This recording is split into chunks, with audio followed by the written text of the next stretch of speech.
Hi hello नमस्कार सर्वांना आणि सर्वांना नवरात्रीच्या खूप खूप शुभेच्छा.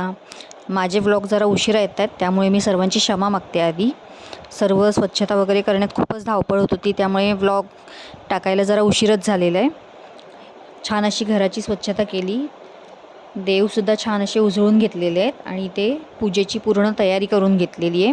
पानं वगैरे आदल्या दिवशी आणली होती मार्केटमधून त्यामुळे ती छान अशी पुसून ठेवलेली आहेत आणि इथे पानं मांडून मी त्यावर देवसुद्धा मांडलेत आणि पूजा करून घेतलेली आहे त्यांची. बघा कसे वाटत आहेत ते सुंदर असं. आणि कोणताही सण असेल तेव्हा आपल्याला खूपच उत्साह येतो सणांसाठी. इथे कलश मांडलेला आहे, कलशाची पूजा करायची आहे. आणि त्यानंतर इथे दिवा ठेवून त्याची छान अशी पूजा करून घेतली. त्यासाठी अष्टदल कमल काढून घेतले दिवा ठेवण्यासाठी. आणि हा दिवा मी आमच्या इथे लोकल मार्केटमधूनच घेतला आहे, तो खूप सुंदर असा मिळाला. त्यानंतर पानांची माळ केली देवाला घालण्यासाठी, आरती करून घेतली देवाची सुंदर अशी. आमच्याकडे पहिल्या दिवशी देवाला पानाची माळ घालतात आणि त्यानंतर झेंडूंच्या फुलांची वगैरे घालतात. पानांची माळ कशी केली आहे बघा कशा प्रकारे. त्याला सुई न होता फक्त गाठवून घ्यायचं असतं पानांना.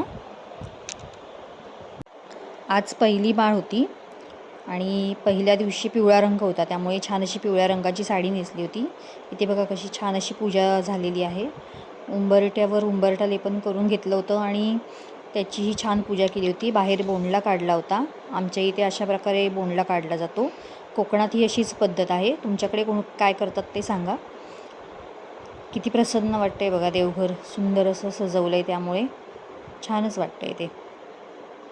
त्यानंतर इथे मी तुमच्याशी बोलण्याचा प्रयत्न करत होती पण बाहेरचा आवाज येत असल्यामुळे माझा आवाज तुम्हाला क्लिअर येत नव्हता, म्हणून इथेही मी व्हॉइस ओव्हर करायला घेतलं.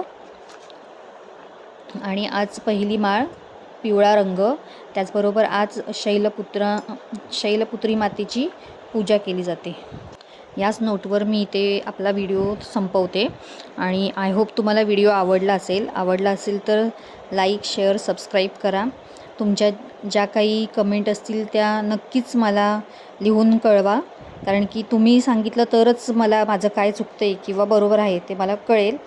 बाय, भेटू पुन्हा.